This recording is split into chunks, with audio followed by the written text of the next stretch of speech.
Good morning, everyone.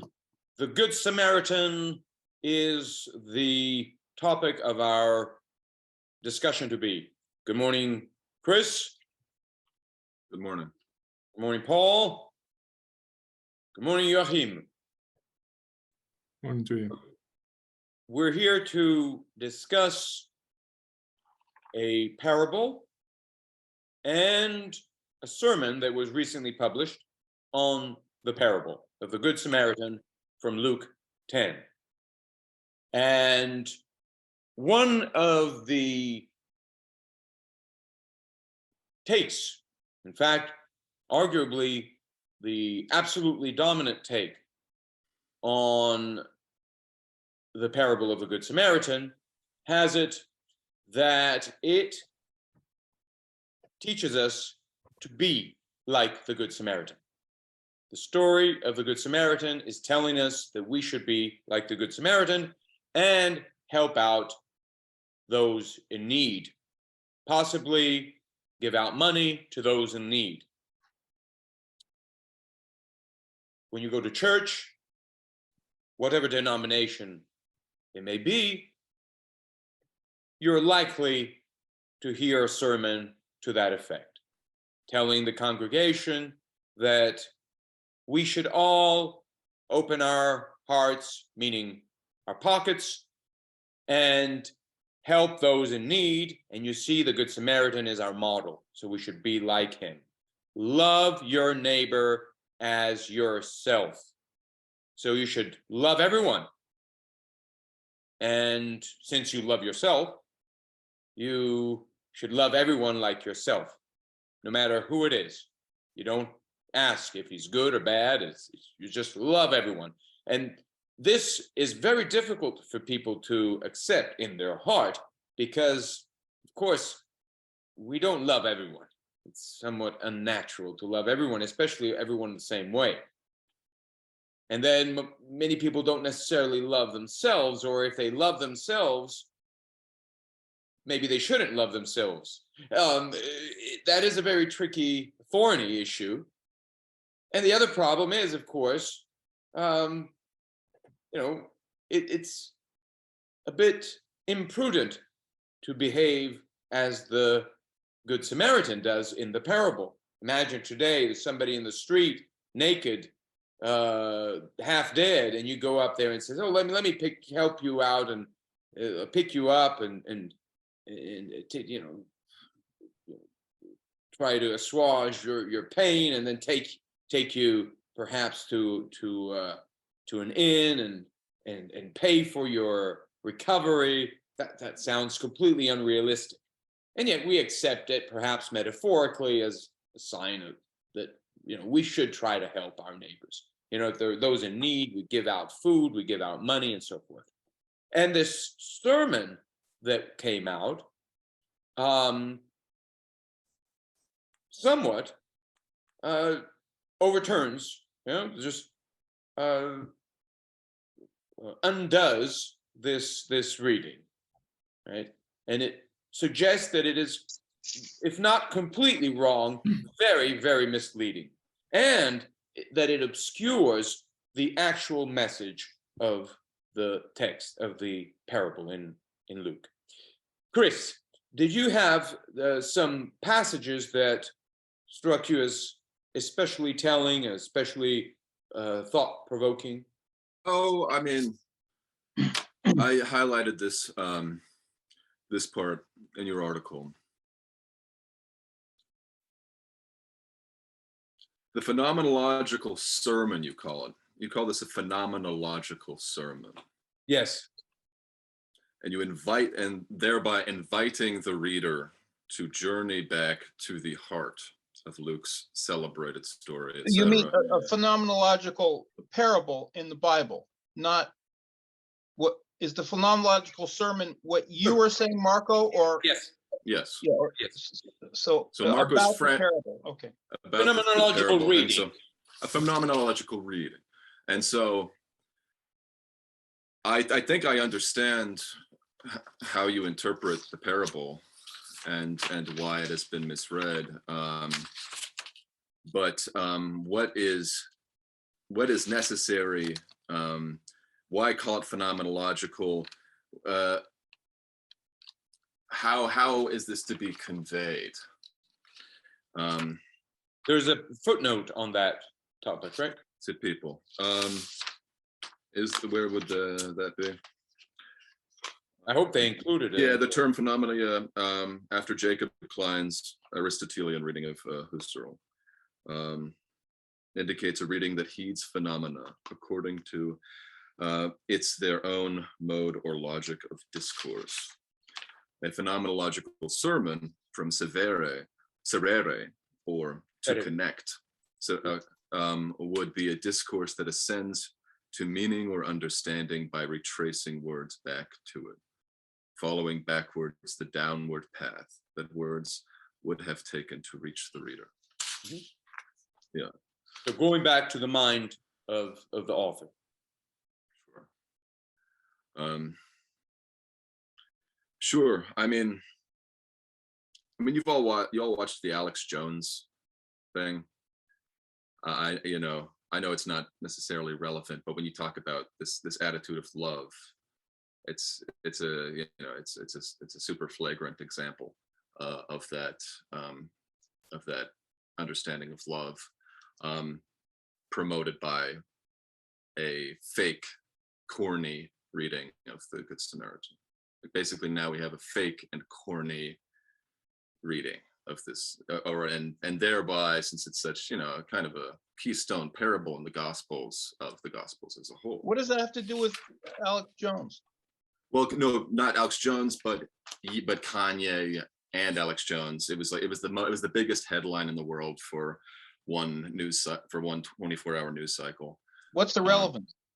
Because Kanye said that he loved Nazis and that he also loved Jews, and he's being canceled off Twitter, and it's at the center of this free speech debate after Elon Musk took over Twitter. Right. Okay. Oh, Yeah. right. I see now. Yeah. Yeah.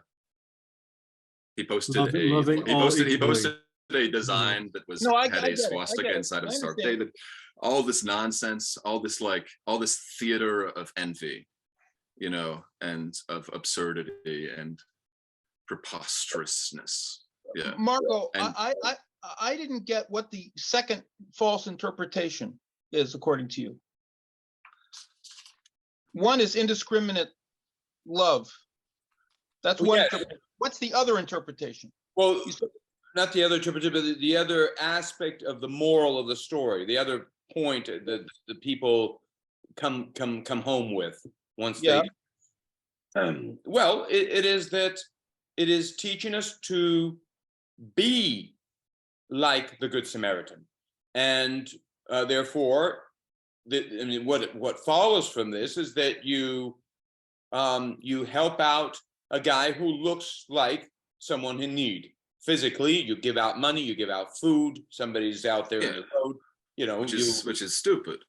Yes, of course, it would be crazy to do that. I mean, I did that. So I know how stupid it is. Yeah, I did that. But the Bible is supposed to teach us, is it not? And so you have, and this is especially flagrant as misreading, arguably. But of course, if you read the sermon carefully, you understand that it's a complete misreading. Well, but we should make a distinction so as not to appear cruel and harsh to people in need. Yes. I mean, so importantly, in the parable, the man is on death's door. He's going to die if the man doesn't, if someone doesn't intervene. He's roadkill. So if someone's not going to die, then we can just no, that's not the point. No, the point is, like, if you see someone like that today, the point is simply, if you see someone like that today, what do? You call 911. All right. Unless you live in New York. Unless you live in New York.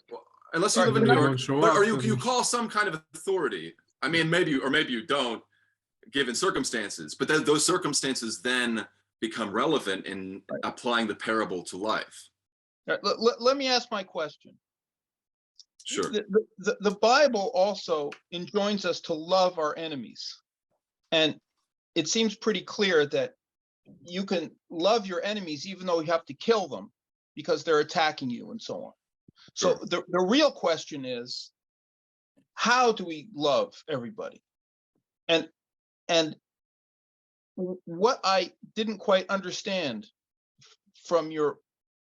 from the video, Marco. I mean, okay, we have to love people in God. We have to love ourselves in God. But what does that mean exactly? Joachim, what did you take out of that? Would you like me to suggest an answer or formulate Yes. thoughts? Yes, Well, given the sermon. yes. Well, to love someone in God, I mean, you love, if we are to love right, we are to love as God would love, which is to say, what is God, of course, who sees in the person's heart, who takes what is of dignity, and the rest is damned, because it But cannot. we don't see into people's souls. God does, but we don't. Indeed, but to the extent that we judge adequately, of course we do. We don't judge adequately. Only God judges adequately. Well, That's- what that's- about Right, the- I agree with you, Paul, on that point. This is why we have the law, don't we? I think that when Jesus the is Bible, saying, anyway. I think when let's- Jesus is saying, let's walk right past that guy because we have the law on our well, side. this is an important, I would say this is an important point theologically, because so Jesus is saying one thing when he's saying love your enemies, and he's saying it to a certain audience, and there's a different context there that I have to look up to realize, because But the thing about quoting Christ is, I mean, No. I'm agreeing with you, Paul. I'm agreeing. I'm not saying this out of disagreement with you. I think you make a very good point. But the Okay. point is, Yeah. I mean, I agree. Not seeing into okay. the soul. Yes, I agree. Okay, Only God can that's- judge the the context living and the dead. is the context is beside the point in our conversation. Obviously, there's the problem of how we love. We're enjoined to love. The question is how. Yes. And what I Sure. want Marco to explain to me is,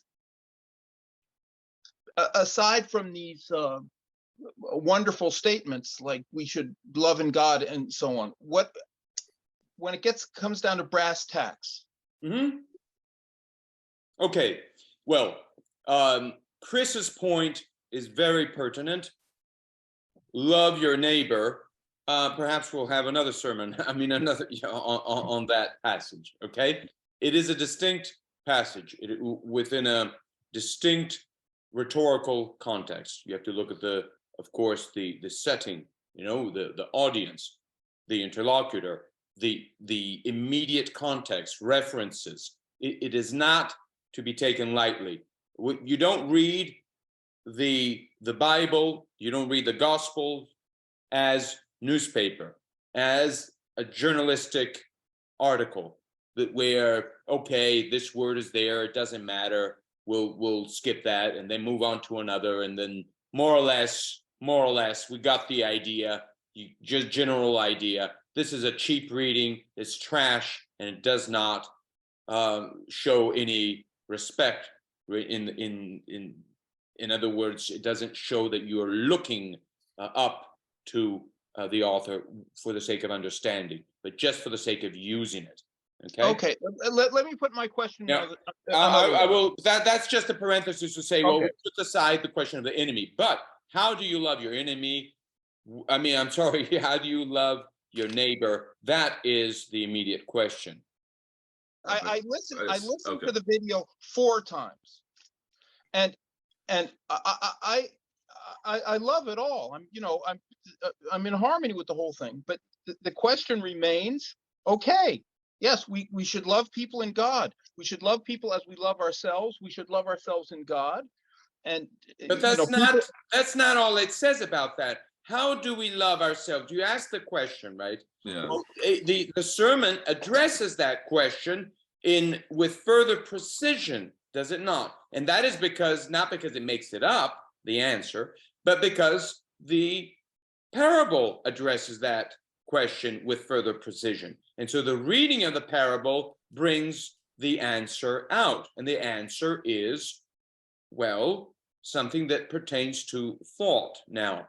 So how do you love your neighbor? Well, you love him as yourself. But the text has already told us through the nomikos, if I'm not mistaken, because you see, Jesus had asked him, what does the law teaches us? Well, the law teaches us, what does it teaches us, Joachim? Do you recall? Yes, you shall love the Lord your God with all your heart, with all your soul, with all your strength, and with all your mind. Yes. In other words, that's all you love. And your neighbor as yourself. What is left? All of your mind, all of your heart, all of your strength, all of your will. What is left? And why this emphasis, all? In other words, all you love is God. So in other words, you're not loving. This is already creating a huge problem for us. You're not loving yourself, period, because you're loving God. Now, how do you love your neighbor? The way you love yourself. How do you love yourself? You don't love yourself. In the modern sense, absolutely not. You do not love yourself. The law says you must not love yourself because you must get your love entirely to God. You do not love yourself. How do you love your neighbor? You don't love him. If you want to take it as in a modern way, you do not love him. You do not have any pity for him. Nothing. Zero in the modern sense.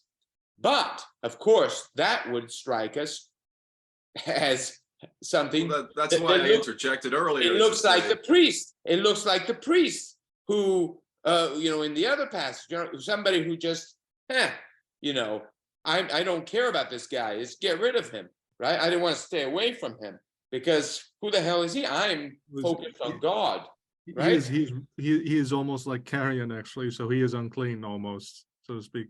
Yes, right, of course. And of course, the parable is not telling us to be like that priest.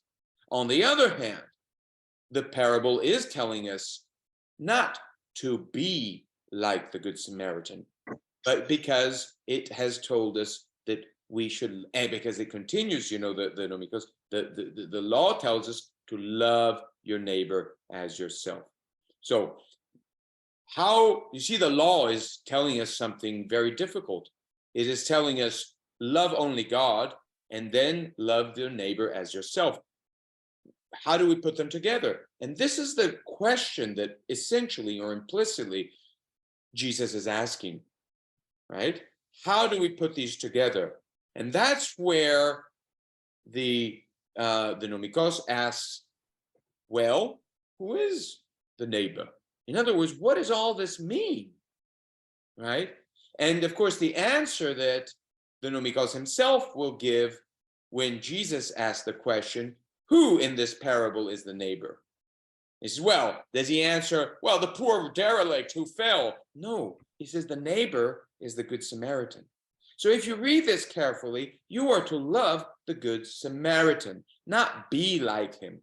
And again, let's not forget who the audience is. He's speaking to the Jewish expert in law. Okay, now, how do you reconcile the two? You love only God and you love your neighbor as yourself. Before, I refer back to the sermon. Does anyone want to address that that tension between these two poles? Sure. If no one else does.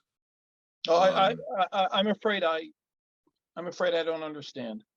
What you... I mean, let me just put it out how I interpret you, Marco. Because the thing with the man who's fallen is he's undetermined. He's an indeterminate. He's an anthropos. He's an anthropos. He's a man, and no more is known about him that other than that he's a man. So with Judaic law, if it's a Jew, then they would stoop down and save them. But if it's not a Jew, then they would not, because he's.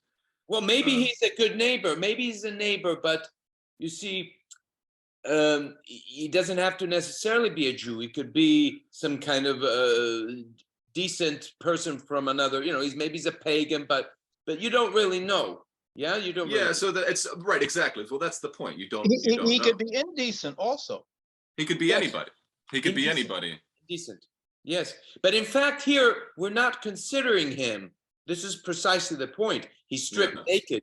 He has no sign of affiliation, of denomination. And so All the you good, can tell is that and in fact, the text refers to him as an anthropos. right. Okay, so but an anthropos could be any one of many, many things. The question now is, I believe that the tension between these two poles, you love only God, and then that's not enough, right? The law says more than that. Yeah. You love your neighbor as yourself. So how do we deal with that? Sure. Yeah, well, I think it has to do with recognizing cases in which love is genuinely called for. And well, it has to do with more than simple empathy or sympathy with someone. Jesus is never telling us not to love. We're supposed to love. The question is how. Yeah, well, so there's love and there's love. Like what are the Greek words for love? I mean, No, there's not philia. love and there's love. There's Yeah, love. there's There is there's caritas, there's eros, Eros, philia. philia. This is language that is necessary. Agape. Agape. There's yeah. agapic love. Yeah. Like the the way we use the word love in English is really flat. We've done It such connotes abuse to the word sentiments love typically. in English. Okay, nevertheless, all of these are positive. Yeah. And Paul, of course, raises a fair question when it comes to what the text is telling us. Right? So, whom are we to love? Our neighbor. Who is our neighbor? And then the parable addresses this. He's the Good Samaritan. Who is the Good Samaritan here? What does it really mean to love the Good Samaritan? And why should we love him? So these are questions that are addressed. Well, what about that guy who's lying in the gutter? That's out. That's out. The text. What is the text? Not what I Which mean. gutter? Right. Say. But the Which fallen gutter? guy. Right. Which gutter? Where is this gutter? What kind of gutter are we talking about? Who's the guy? What does he look like? How well do you know? Come on, Chris. Come on. I mean, no, I'm serious. This is surrounding information that is relevant. Life constantly presents us with specific cases. Of course. That's what I've been telling you. No. Hold on a second. Again, the key is, well, we're confused. We don't know. We don't have standards. We lost our standards. The standards have been obscured. So we go back to the text, because the text is supposed to help us figure out the fundamentals, the basics. We're not talking about, helping the anthropos in general. This is not the point. It's not the point. You're never, as you pointed out already, you're never interacting with the anthropos in the abstract. Yeah? I mean, this is not what you're always dealing with specifics.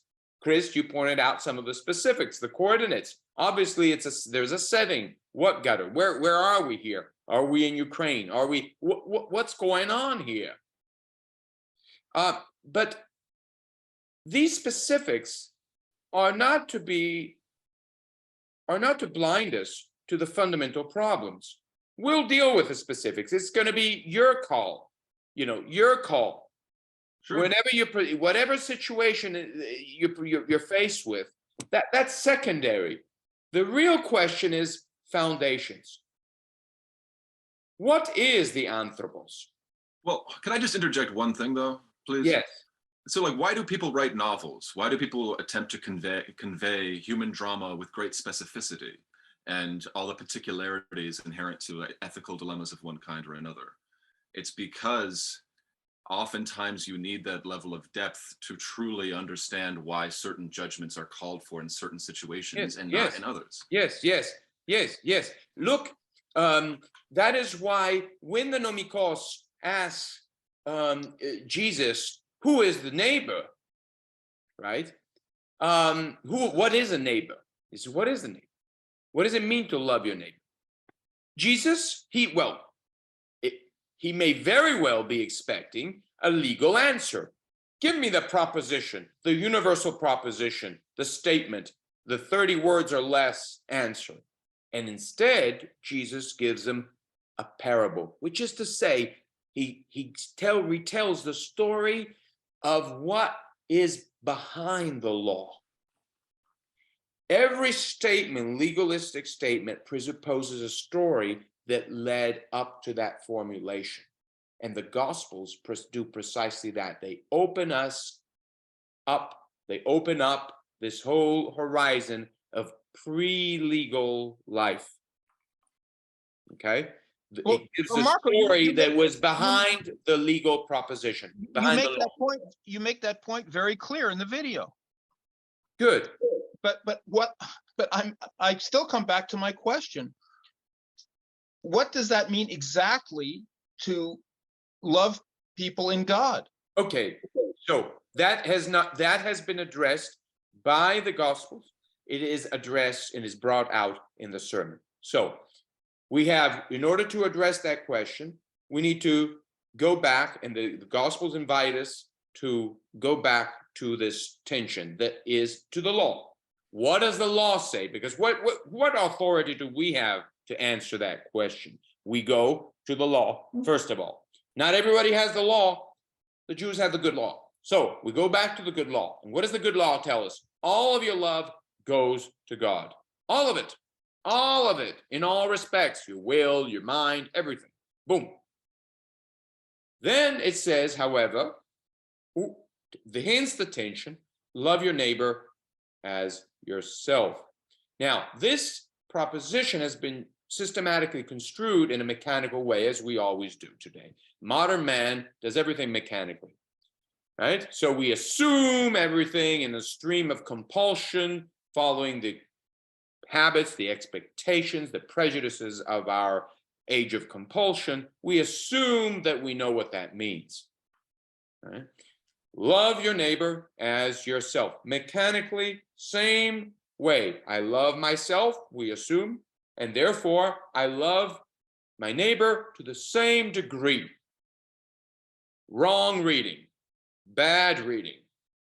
Not to the same degree. Bad, utilitarian, modernist reading. In the same way. Now, that brings us back to the question of how you love yourself. So the real question now becomes, you see the proposition, love your neighbor, how? How you, the same way you love yourself. So Jesus is calling, the law rather is calling you to question, to ask this question, how am I supposed to love myself when I love God alone? Do you give you give a man a fish, or you teach him to fish? I mean, broken down to the most like two-dimensional, like, I mean, like. But Chris, don't interrupt Marco because he's not finished. No, it's all right. But how no, it's just Marco. Sometimes I'm just trying to distill it a little, Okay. I mean, fine. I thought this was fairly straightforward so far. Okay. No, I'm agreeing with you, Marco. I'm not interjecting because I'm disagreeing with you. I'm interjecting because I think we all kind of know this truth already. Like it's that that rather than like give someone a handout, it's better if you can treat them and train them to be a responsible person. That has nothing to do with it. Well, no, it has nothing to do with it. Yes, you're right, Paul. It has nothing to do with it. Well, no. This is not the question of how you help. No, I know. But what is I'm not. You don't have to help them. You don't have to do anything for them. But if you love them how you love yourself. Yeah, how do you love yourself? That's the point. Right.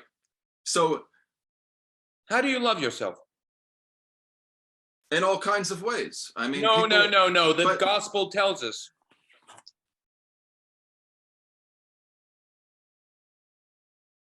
Well, you already gave that answer, Marco, with all your heart, with all your soul. No. How do you love yourself? Self-love, more proper. Like, I mean, how do you love yourself? There's all people are vain. People, have You love God. have narcissistic tendencies of one kind or another. People are obsessed with their self-image. People are. So in the very modern way, yes. They yes, love comfort. They want to be flattered. Yes. So all of this is All out of of the that. window. All of this is out of the window. All of that TikTok bullshit, everything. Sorry. Out of the window. Yeah, Out of right. the window. Yes. So Yeah. how do you love yourself? The law tells us. The law tells us. How do you So- love yourself? By loving entirely God. So to love yourself is to be just, then. To love entirely God. Yes. Well, that is Entirely. what With the law all of your tells you. heart, Joachim. With all of your will, your strength, your mind. Entirely. You love yourself when the entirety of the self is consecrated to the love of God. Sure. Okay? Sure. In other words, the monastic life is the ideal. Well, what does that tell us about loving yourself? What is this self? You abandon yourself and you become all about loving God. Yes, but still, how do you love this? What does it mean to love yourself? Now, What is I don't this? know. What is this self that you love at this point? Logically, it's that aspect of yourself which can love God. And what is it that loves entirely God? Well, I don't know. All of your mind, all of your soul. I don't know. It is, of course, the law tells us, Genesis, Bereshit. What does it tells us? What is Adam when he's first created? He is inspired with the divine spirit, yes? He is the image. The image of God, yes. Image of God. So when you love the self that loves entirely God, you are loving the image of God to the extent that it reflects God. But of course, the Gospels tell us more than that, because they tell us about, well, in later language, nevertheless, that there is a second Adam who is prior to the first, and that man is not just the anthropos, is not merely created, but it is in a fundamental way, and this is the whole point of the creed. It is the anthropos is generated. That Adam, the second Adam, in other words, a true Adam, is generated directly of the substance of the Father, and of course, in archein logos. In the beginning is in the principle. In this principle is the Bereshit. So the Bereshit, meaning the mind of God, fundamentally. So in the mind of God is the Logos, who is this anthropos in its fundamental, mysterious dimension, primordial dimension. So what does it mean to love this self that is the image of God? It simply means to love God to the extent that the self is an image that reflects, therefore, that somehow the divine is within that image. It's, look at the Eucharist. It is not that it's just metaphorically there. No, there is the presence. And of course, the Gospels are about parousia. So the presence of the divine within our daily lives. It is more present to us than our present, right? There's a present that is more present than our present, which is always moving outside of itself, but because it's always within itself. And so to love oneself here legitimately, the law says, therefore it is legitimate, to love oneself must mean to love the presence of God within oneself. And that's the Good Samaritan? What do you mean by that? Well, you said that we're supposed to love our neighbor as the Good Samaritan. And No. He is saying, no. So essentially what he is saying is that you love the presence of God within yourself. Now, when you go to the neighbor, who in the parable and the nomikos confirms this, and orthos, he says, Jesus says, correct again, because don't forget, the nomikos, the expert in law, the legal expert, is about orthos, or, what is orthos, in other words, what is correct. And he's, yes, correct answer, and Jesus says, who is didaskalos, the teacher of life, he says, correct, my friend, correct. He says, who is the neighbor? And he answers, the Good Samaritan. Correct, orthos. You gave the correct answer, right? And so now we are to love the Good Samaritan. How are we supposed to love him? As the image of God, insofar as God is present already in the Good Samaritan. Now, as the sermon highlights, points out, the Good Samaritan is a pagan. He is not an exceptional pagan. He's an anthropos. No, he's not an anthropos altogether. He's not just the anthropos. The Good Samaritan is dressed. He has his ways of his, today we would say his culture, his tribe, right? Garments of skin. He doesn't, after all, he's carrying wine, he's carrying oil. I mean, he's a guy who's well equipped for the desert to take, faire face, right? Des situations. Donc, to confront himself with difficult situations. And so he does so, he does that. So he does what you're to be expecting from a decent pagan. And of course, Jesus is not telling us, let's all be like decent pagans. It would be absurd, it would be stupid. And he's not doing that. Wrong. Indeed, he is making it a point to ask the nomikos, who is Jewish, of course, who is the neighbor we are to love? And the nomikos answers, of course, in the sermon tells us it is the Good Samaritan. He's good. He's good. He's good. It's better than nothing. It's better than the fallen guy who is bad. I mean, or good. You don't know. You don't know if he's good or bad. Yes. Or yes, right. You don't know. You just don't know. And there's nothing to love in this guy. Indeed, the Good Samaritan doesn't love him. He feels sorry for him. He feels for him because he sees in him his own mortality. Because the good pagan has not forgotten his own humanity. He has a very close relationship with our ordinary human condition. He's a pagan. So he hasn't leaped into the sea. He's not a man of the city. In the city you get into the schools and you learn all kinds of fancy things and you go get your master's and your PhD and you live in this stratosphere of words and you forget your humanity and you say, I am Dr. So-and-so PhD and I am this and I am that and I am successful and I have a car and I have a house and I have. You go beyond oil and wine. And you really went beyond all of this and you forget entirely your humanity and you believe that all that you have achieved and all of your words and your accolades and your hat determines what you are, and especially that they overrun, they undo, they in fact, they overcome your fallenness. So you no longer recognize yourself as a fallen man. In practical terms, you will go as far as in hypocrisy as those professors who will go preaching how we're all fallen, and we're all fallen.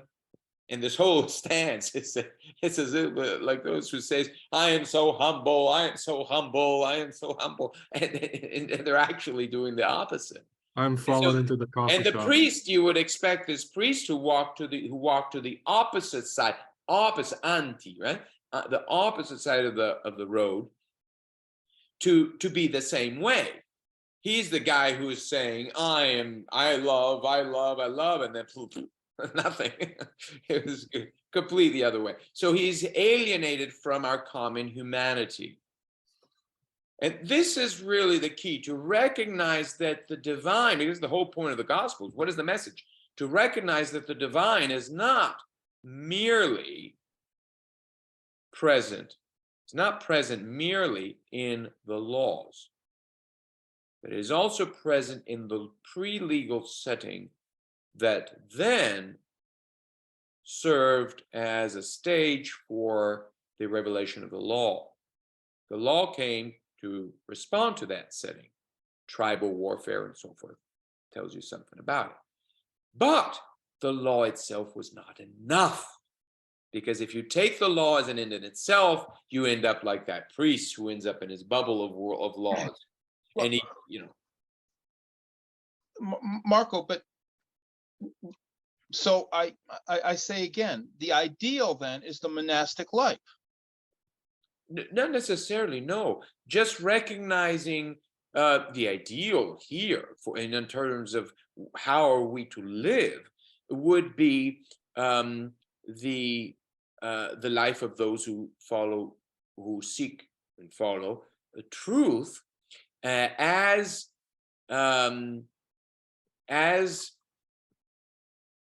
vindicated by the law, as addressed by the law, but that as also hidden within human nature. And so recognizing that all that is worthy of love in our world is whatever reflects the divine.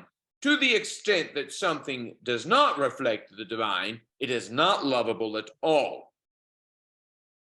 So, Well, yes, okay, but for me, I mean, sure, but doesn't your approach here abstract itself from the exoteric sense of the story? That's a rhetorical question, but please explain what justifies that. What justifies it? The rhetorical question. Well, I don't justify it. It's just the question that comes to me. Yes. Why do you raise that question? What is it that makes you say, does it not go against the letter of the sermon? I'm sorry, of the parable. Well, I mean, part of the letter of the sermon is the obvious story. Which is, what is obvious? What we have, the prejudices, the modern prejudices that we have overlaid? No, Marco, come on. I mean, Well, no, what is obvious? Obviously, these modern prejudices are contemptible, but at the same time, there's such a thing as charity, and so I mean, it's just that, and life is how shall I put it? It's inevitably, tragically, one might say. Okay. Practical. Yeah. Well, the story does not say that the Good Samaritan is bad. He says he's good. Why is he good? Because he recognizes the humanity of the guy who is stranded. And so, is it good I mean, about that stranded guy? Without being a bleeding heart liberal that wants to throw money at everybody,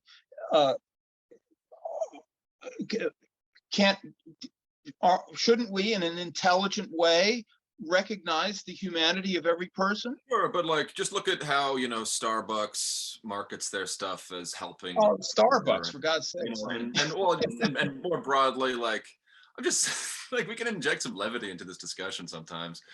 I mean, That's not levity.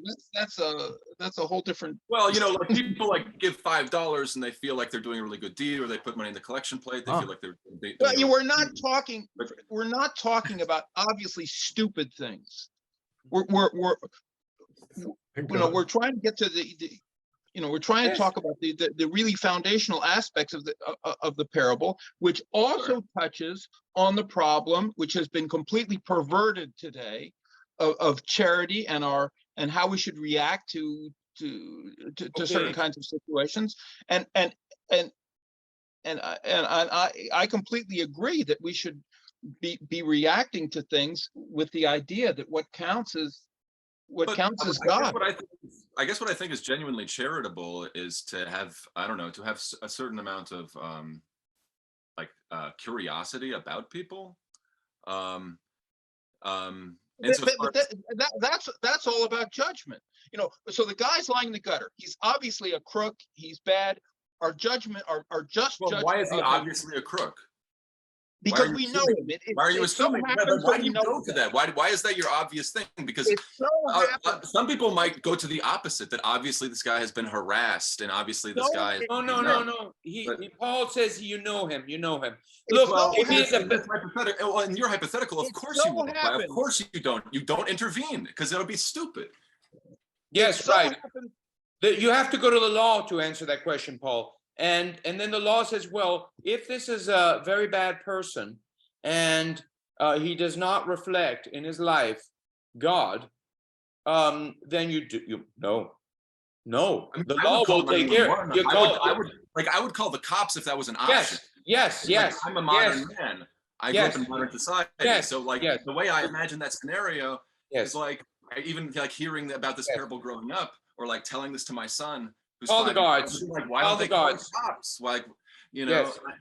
like we just do, so it's Oh, you really yes. have, like, that's why I brought up that initial point about like the phenomenological traveling back to the mind of God, because you really have to paint the drama, you have to understand the setting, all the characters, who is this legal expert, what are these strange headdresses, all of this stuff. Then that in a way is the purpose of art, to manifest, not manifest, but to depict this, that's the value in like historical religious painting, in part, is that it brings to life these characters, say either from the gospel or from classical antiquity, in such a way that we understand better what they were conveying. Joachim, did you have a? No, actually, we already ran beyond that. Oh, okay, all right. So it is clear that in the Gospels, what should we do? The question, what should we do, is addressed by the law. And Jesus is prompt in going back to the law. He says, if we're asking what should we do, or what we should do, we go back to the law and we ask, what does the law say? And then when we say, well, what does the law say? When we see what it says, then even the legal expert will ask, well, yes, but what does it really mean? Because the law is not just an answer. It provokes a questioning. And so the law, if you really want to figure it out, if you really want to be a good expert, you have to have a sense of the pre-legal problems that the law is addressing. And when you do that, you understand that you come to some kind of understanding of the problems that the law is responding to. Okay? And that the law cannot solve. It's responding to them, but it's not solving them. Yeah. Because the only solution is, in fact, following and seeking the living truth. So it is in dialogue. Now, what about this neighbor who has abandoned dialogue? Somebody who is a betrayer of the law and of truth. Are you supposed to love Judah? No. The answer, very simple answer, is no, there's nothing lovable about him. Are you supposed to love the Nazi? No, there's nothing lovable about him, to the extent that there's nothing lovable. Now, they're not the guy who is a strand of the anthropos. The anthropos, as you see, to the extent that the Jew, who is a lawful man, who loves the law in the respect that it is good, comes from God, and it's ultimately fulfilled in God. To the extent that he is a good Jew, he recognizes that there is some legitimacy to the Good Samaritan, that he is good, that it's, there's some sense to helping your neighbor, but it's not enough. Why is it not enough? For the obvious commonsensical reason that if you don't know if that guy is a scoundrel, a horrible murderer, or if he's a decent guy, it becomes a real problem to try to go up to him and trying to cure him. Okay, it becomes a real problem. So there, maybe now it's a thorny issue. Am I going to call 911? Am I going to call the ambulance? Am I going to try to go up to him and help him? Because if he were my neighbor, can I give two real examples? well, that's the real example. The sermon, is addressed, and the parable is Jesus is giving us the real example. So if we don't know who he is, okay, sure, but is there something decent about the Good Samaritan? Yes, there's something decent about him, but is that adequate? Is that enough? No, you want to know more about this guy. No, you want to reason. No, you want to have the law, and we have the law. And since we have the law, we can be much better than this Good Samaritan, who, as good as he is, il laisse beaucoup à désirer, right? There's much that leaves that is inadequate in this Good Samaritan. There's much that needs improvement. Absolutely. Well, absolutely. Well, like, think, for instance, about the people who hitchhike and pick up hitchhikers. Oh, right? Like in this context, like that, used to be more common. Now it's viewed as very dangerous. Sometimes it is dangerous. A lot depends on context. It seems different in the city than. oh, wait, Paul. Does do you have in leaving, because you have your schedule?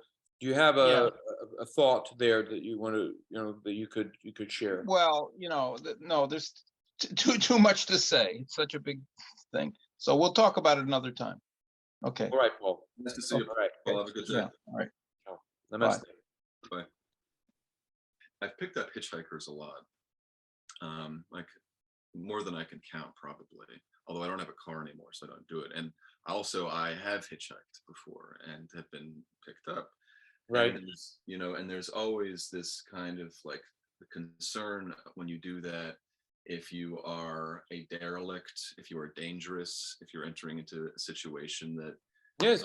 Should not be entered into, and depending on the context of where you do it, there may be adequate grounds to say that's true. Like depending on where I was driving through personally and who it was and what they looked like, what time of day it was, also like my situation and where I was going. And you can't avoid discriminating. And like, if I knew, like, do I know the neighborhood? Am I somewhere that I work over there. Like my friend lives over there. Like I know this terrain very well. I wonder who this guy is. He looks harmless. Yes. In a situation where I can do that. So Joachim, Chris was speaking about hitchhiking as well, but you still have to discriminate between, one fellow or another. I mean, you sort of figure out where is he going, where is he coming from, does he look dangerous? That's precisely the point. What does he look like? In other words, what does this situation look like? Yes, exactly. Right. So you're never dealing with the anthropos in the abstract, the modern abstraction, but you're dealing with them in, and you're not really dealing with them in an absolute desert where there is no sign. But Jesus is addressing this issue because here we have a situation where the priest cannot do what Chris is trying to do. Discriminate, see what, if this looks all right or not. It's the desert. The guy's stripped naked. He's half dead. There's nothing. He can't even say anything. He can't speak, half dead. Can't even speak. He can't articulate. There's nothing that tells you, that can help you figure out if he's a decent guy or an absolute wretched guy. So let me just try to put it this way. Yes. Like, just imagine a situation where someone really needs a ride pretty bad, and it's not going to kill them if no one picks them up, but it's really going to like ruin their day otherwise, because they're going to have to walk through the mud and mire, and someone This is swings much by. worse. It's much worse. This guy might still be dangerous and attack you. You don't know. But it is in this particular case, he's a derelict, half I'm dead. giving a specific example because this is something that happened to me in real life. Okay. I was going on the turnpike and I saw this guy. This is like a white guy in his 50s, who's extremely scrawny with like missing front teeth, and it was drenching rain. I felt really bad for him because like he was in a downpour and he had his thumb out on the turnpike like that was going straight east into Ohio, which is where I was going anyway. And so it was more or less en route to where I was going to drop him off. And I picked him up, and it was uneventful. But does that make me a good guy? Does it make, does it make me virtuous or does it make anybody, you know what I mean? It's a trivializing of the Gospels, however. It's a trivializing because this is not the Good Samaritan, the Samaritan in the story is not just giving a ride. He's doing much more than that. Sure, Much well, more. I bought him a pack of cigarettes. I could have bought him a meal, He's doing much more. Yeah. He's doing much more. He's, Right. first of all, he is curing his wounds with oil and wine. Very primitive way to do it, you could say. Then he is carrying him on his animal to an inn where he's paying the innkeeper to keep him, to cure his wounds, to Sure. help him Sure. recover, and telling him that when he comes, and then he'll come back for him. Right. Engagement, commitment. Sure. For what?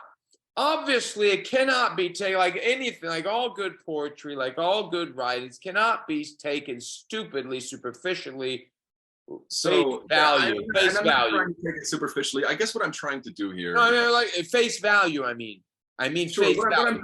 I'm trying to do here is to paint a picture here of how this story would unfold in a modern context. That's very tricky.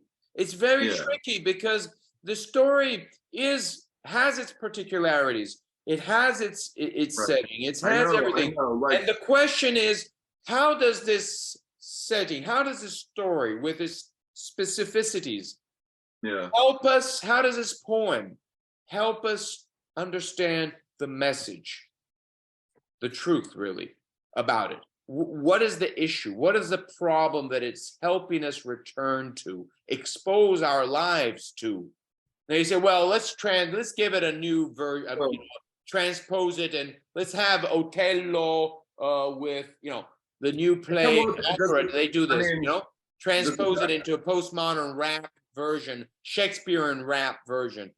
No, Yeah, right. losing Sure. the specificities. You're losing specificity, and therefore, if you want to have a new play, that's fine. That's fine. Yeah. With rappers and whatnot, and with these characters. Now Sure.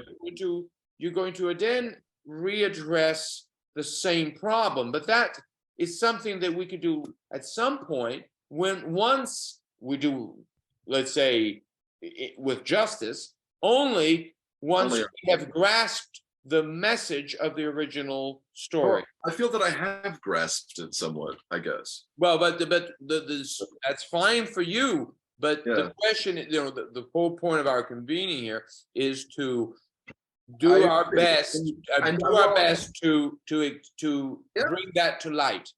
And I bring up sort of dramaturgical concerns in that spirit. I think There's still much more that even the sermon does not spell everything out. There's much more in the original to be brought to life, to be savored, to be appreciated, without our starting to jump into a new fair story. enough. You know what I mean?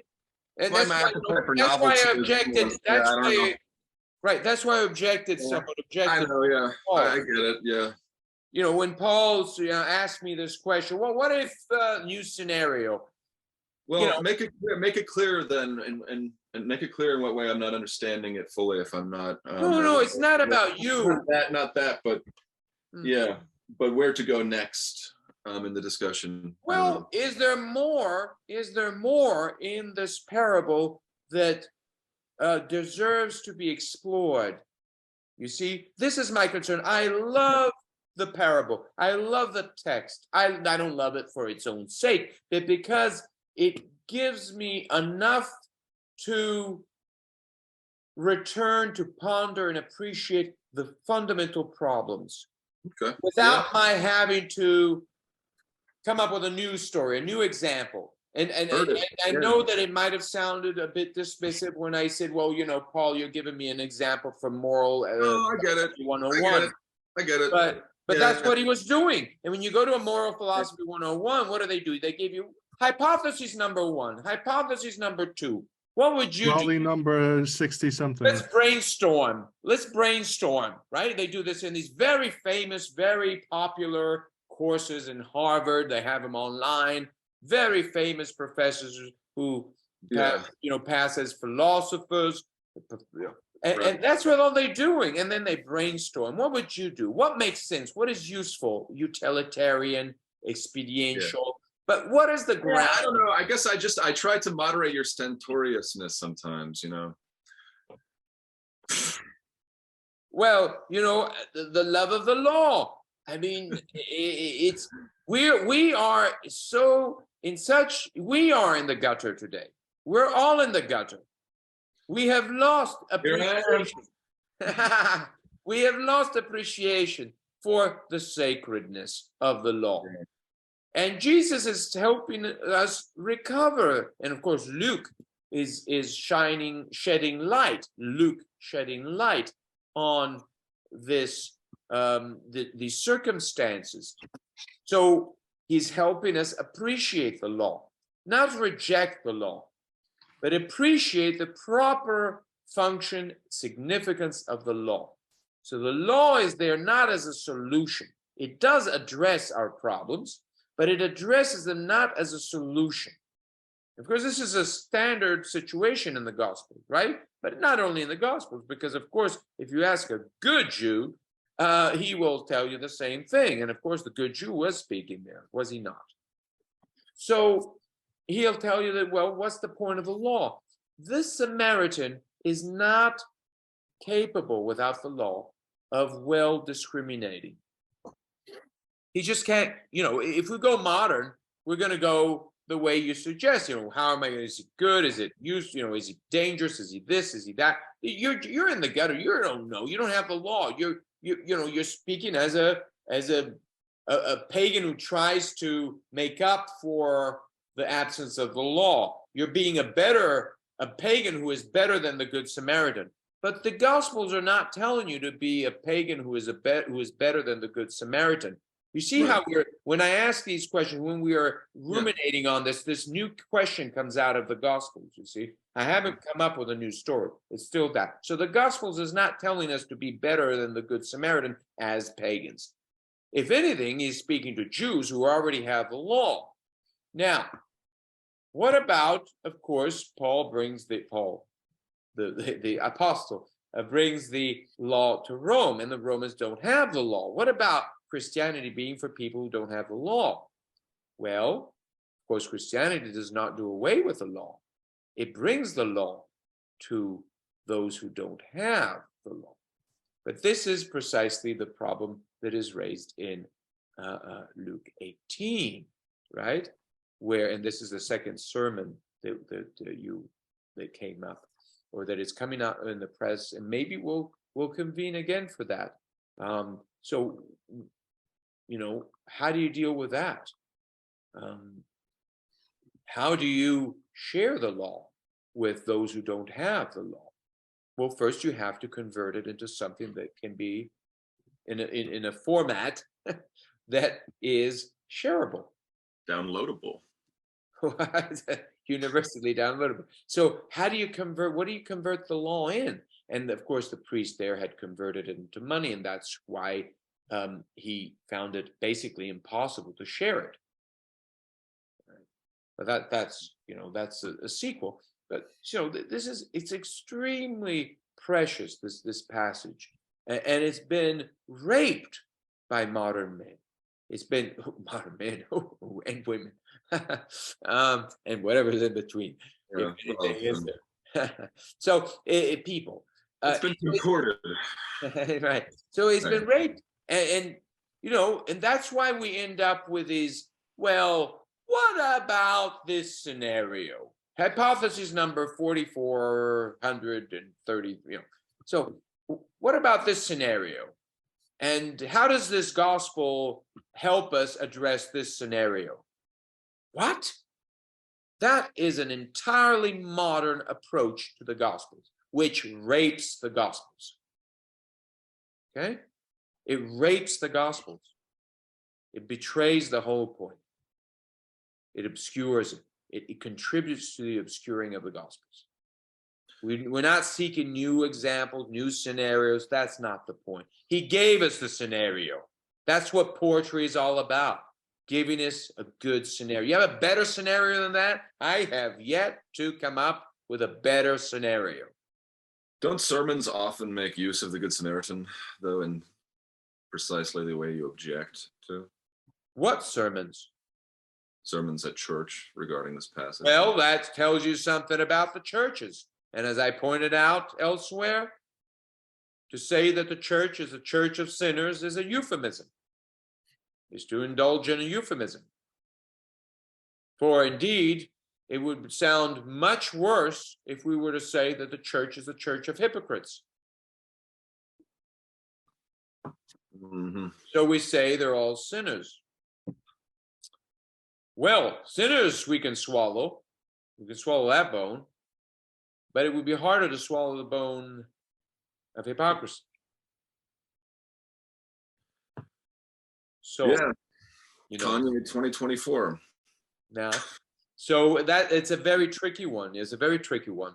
So, how does that gospel, in fact, address this particular issue of hypocrisy? Well, it does. Of course, it does. The priest believes to have integrated the problems, the pre-legal problems, within a legal setting, and he believes that his terms, his stance as a priest has adequately addressed those problems. We don't need to go back to the pre-legal setting. We shun it.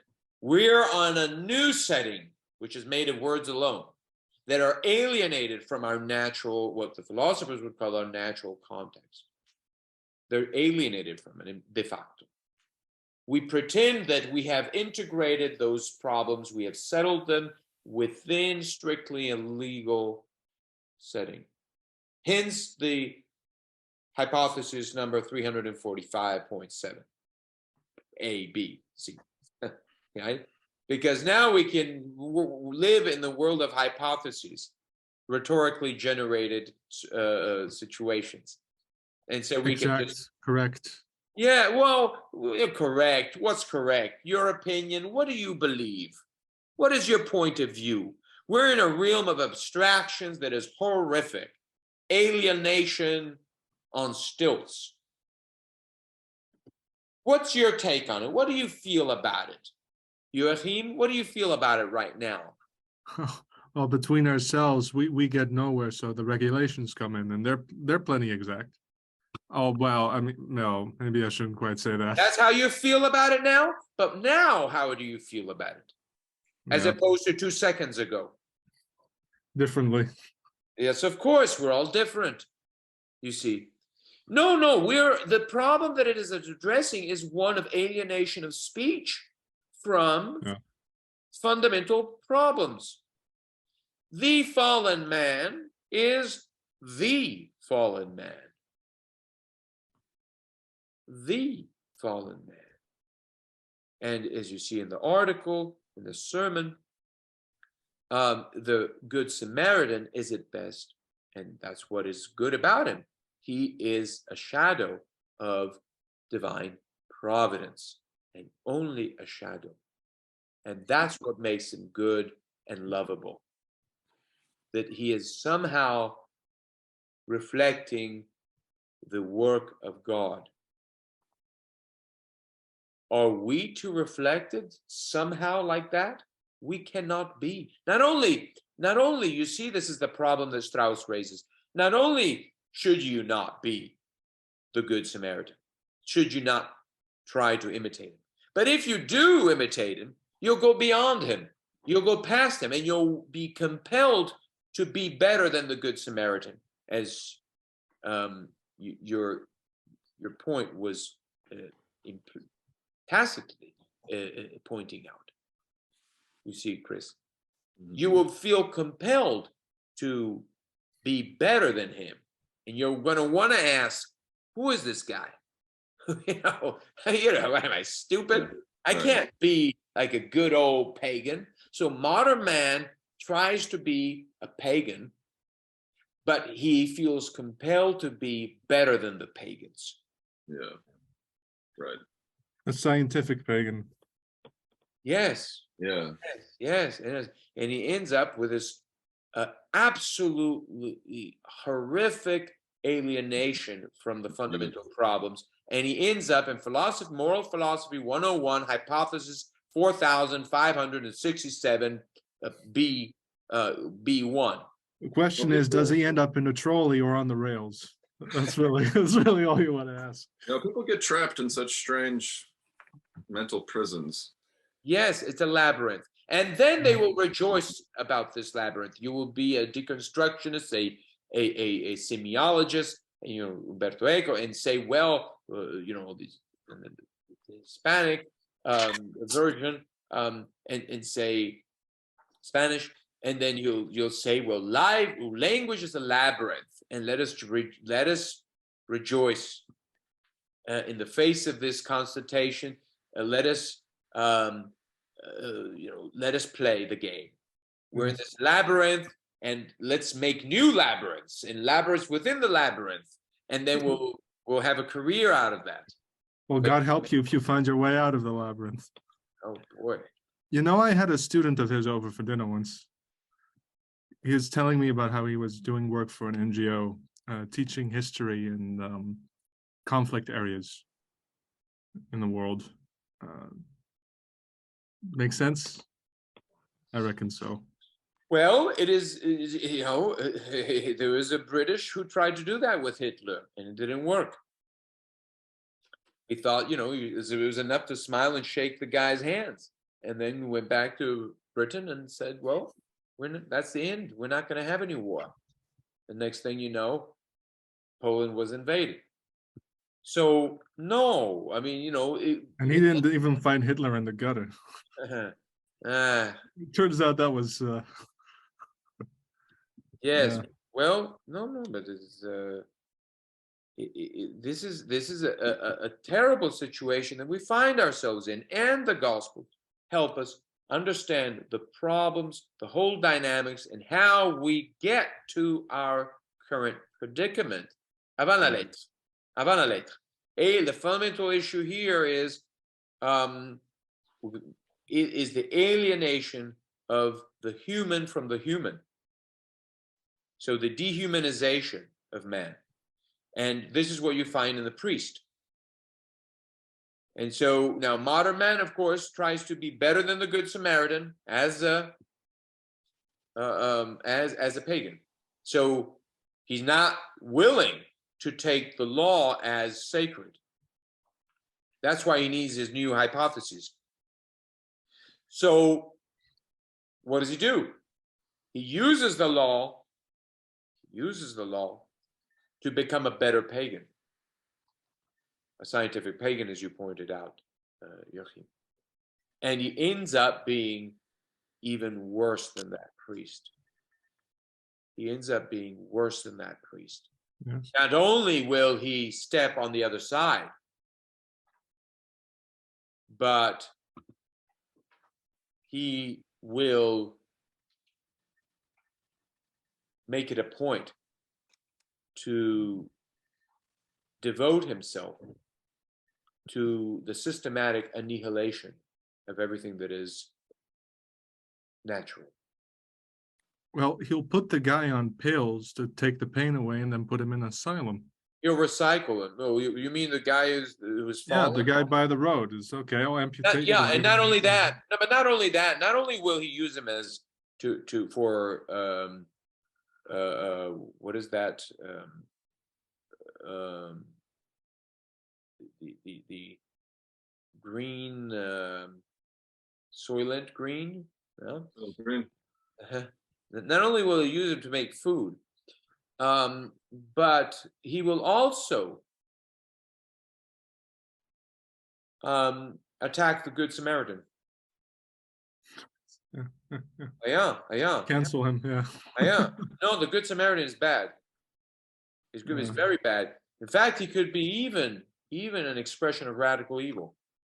This is not far-fetched at all. Consider Kant. Kant has this utter distaste for ancient Stoics. He sees them as horrific. Mhm. But then again, go even to Chesterton. You say, well, Kant is extreme. Let's be Christian conservatives. Well, look at Chesterton. He has this. He manifests despise.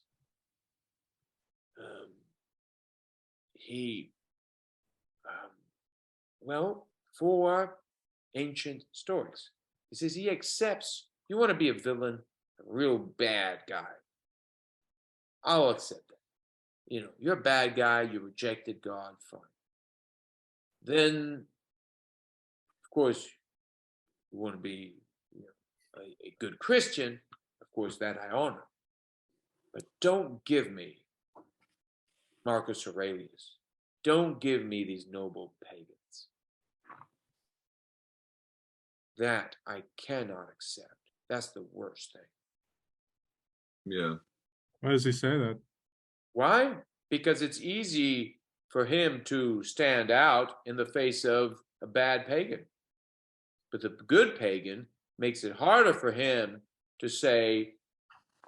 Although doesn't Chesterton say something about Christendom being the full manifestation of paganism, medieval Christianity being paganism brought to life, and so on and on. Oh, okay, Yes, but it's been consummated. The take is that the good pagan is a kind of pretender. So he takes all only of the later. honor. Like basically Christianity assumes the mantle of good paganism, and Chesterton as the champion of Christianity is in a But if you above such people as Marcus Aurelius, or what is Chesterton himself claiming that, or he's claiming that of figures like Augustine, or But what's the yeah. Well, first your question anyway.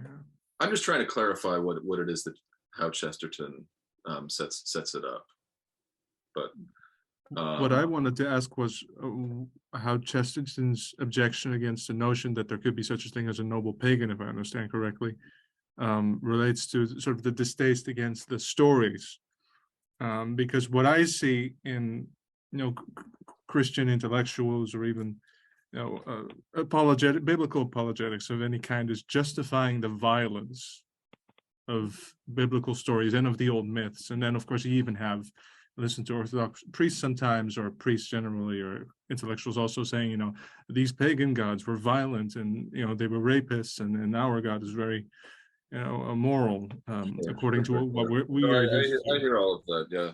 Yeah. Well, the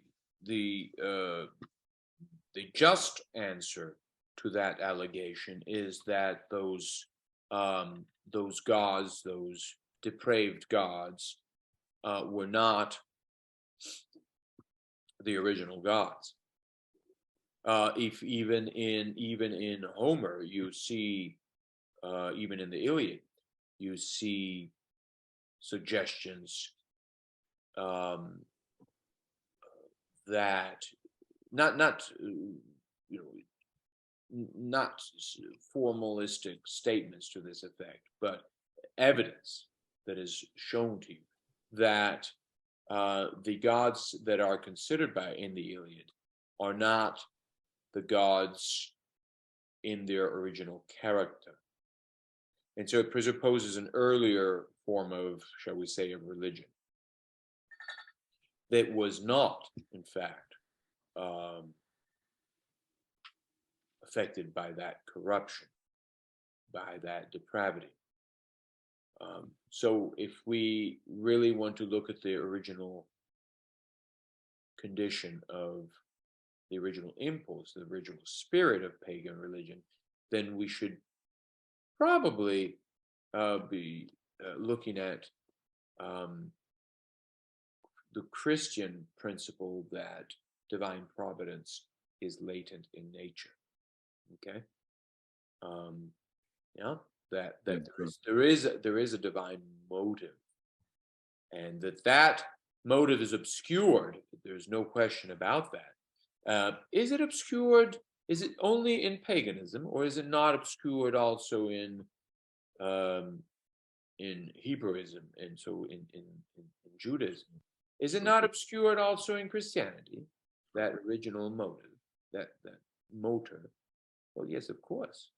But you see, the Christians or Christianity is the Gospels is bringing that out as a question, as a problem. Yeah. Do the pagans not? Well, first of all, do they achieve that they themselves? Would they not be capable of addressing that problem of corruption, and to say that, well, after all, there was an original integrity to the gods? And of course, we have poets, the poets and the philosophers, the philosophical poets, who address that issue, and they try to justify the gods and come up with poetic accounts that say, well, the gods actually are they're metaphorically, this was meant metaphorically, you're not supposed, or this is just a way of speaking or a way of portraying it, which means that we're not supposed to do it, not that we're supposed to do it. So they come up with all kinds of accounts to justify them. There's so many confusing things now. And we do that too with the Gospels, by the So way. many confusing things to read. I mean, I remember. Exactly. That's what I was referring to. That people look at. I mean, you could even quote who was it that said, the law brings death, or the letter brings death, and the spirit brings life. Well, Islam does it all the time. Who? In Islam, we see this all the time. We see verses that seem to be horrific, of a very violent and rough, and then we give it a very spiritual tinge to it. Yeah? Sorry, Chris. Sure. Yeah. But that too could result in a kind of an obscuring of what the verse is actually about, just because we don't want to even have the notion that life could be so unlike what we. Oh yeah, absolutely. I mean, what repulses us in those verses as moderns is that there is death. Yeah, I mean, different branches of Christianity, do it differently. Yeah, certainly. But you can work at Catholicism as long as you're going to mass and. Well, there is something very rough about it, and Lessing addresses these issues among others, and of course Strauss does. But what does this tell us? It tells us that perhaps there is no returning to the Good Samaritan. Our job is not to be the Good Samaritan, not at all. Because if we were to try again, we would be compelled, with good reason, to be better than the Good Samaritan. That situation, we would have to find a nomadic person who has never been exposed to Christianity, to the law, who is in that old setting. And like that movie with Brendan Fraser where a caveman is brought back to 1990s America. Oh my, Oh my. Does he fall in love with someone and make friends? Yeah, mean- he's so impressed with all the technology. He's Okay. toasters, he's misusing things, electrocuting himself, and How charming. I'm falling in love with him already. yeah, he's a real hunk. Wow. I have hope for him. He may become one of us. Yeah.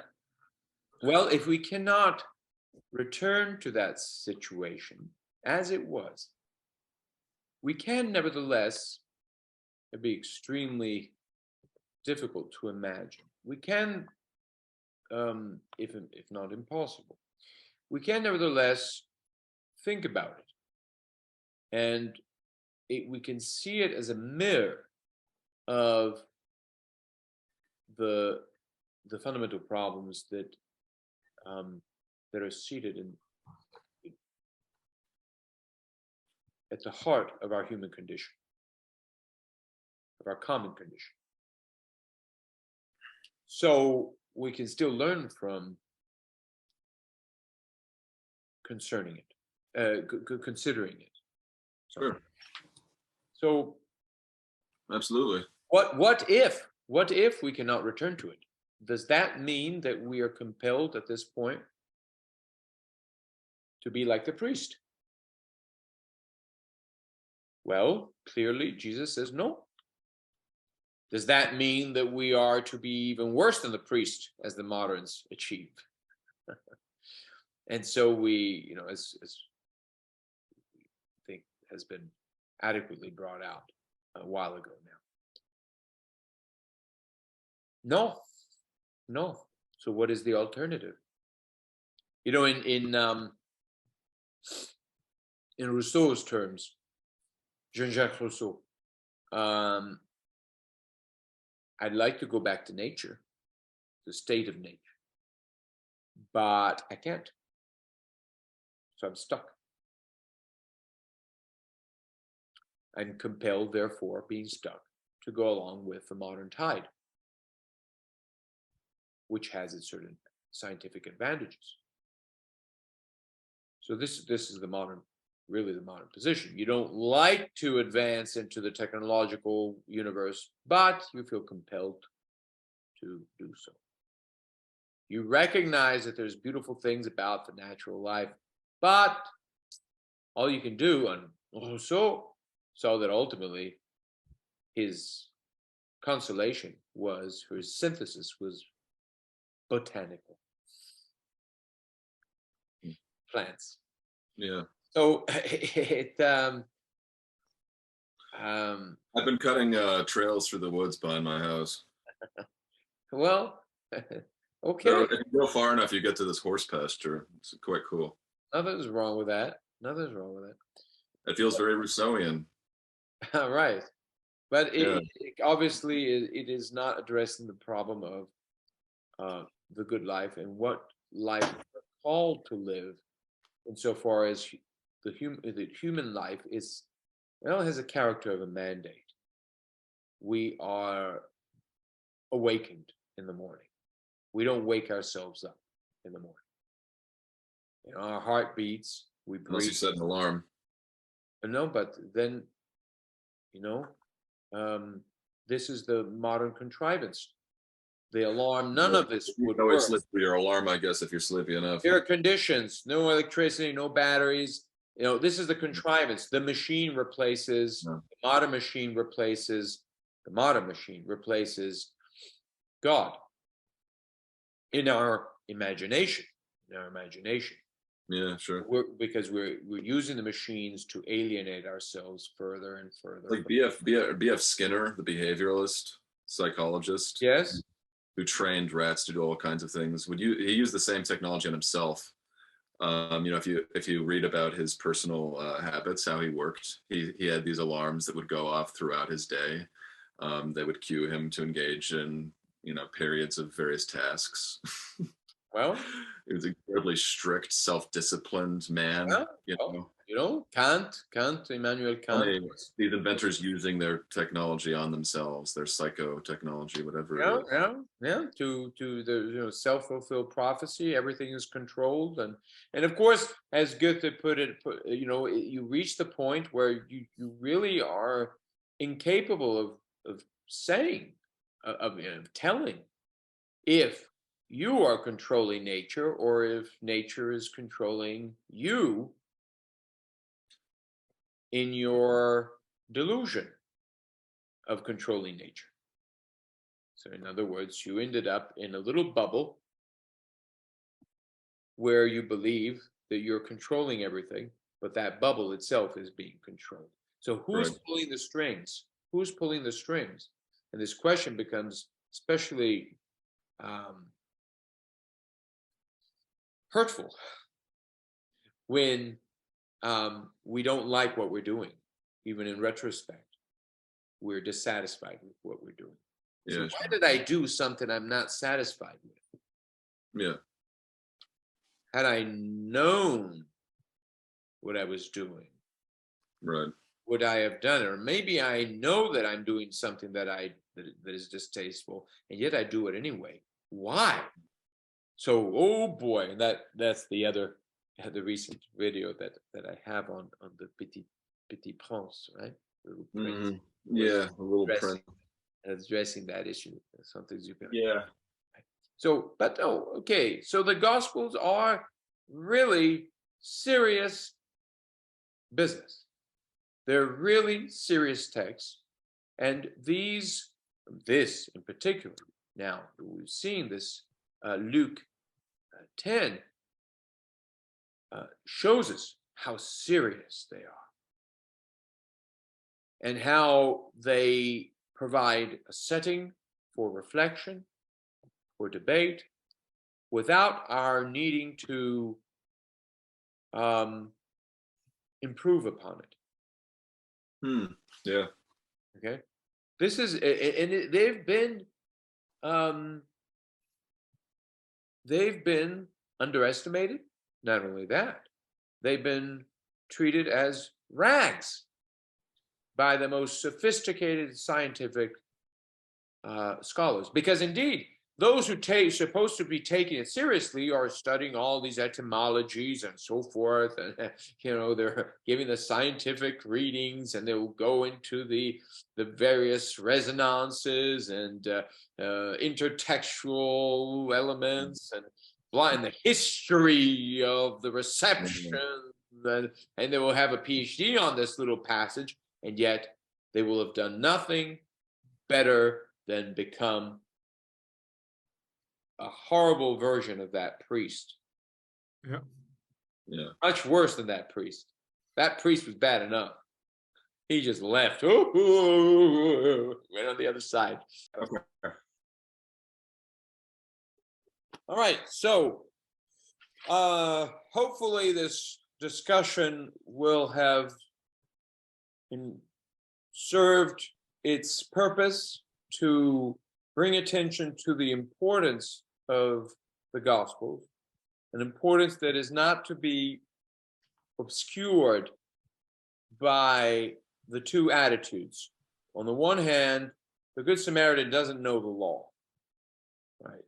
He has a feeling, to get more from this parable, we could revisit the article, but he has a feeling, right, of our fallenness, but he doesn't move beyond that feeling. And on the other hand, you have this completely artificial take on the law. And modernity has failed to provide any improvement on these two alternatives, nature versus law. But the Gospels are pointing in the direction of a better alternative, something that is better than both. And arguably, we have had quite a few good writers who have shown that there is an alternative, who have, testified to that alternative. And we can go back to them and learn from them. Chris, some thoughts on this? Yeah, I mean, I'm interested in what the obstacles are to going back in certain cases. Like you introduced me to Leopardi, and I started reading a lot of Leopardi, but obviously translation is an issue there. I would like to, yeah, maybe in a future conversation, relate these thoughts about the Gospels and everything we've discussed more specifically to authors like Leopardi, or the theme of how to deal with romanticism, the German romantics. A lot of things came up on Paul's Discord server, which I feel like could still be addressed in light of this conversation and in tandem with it.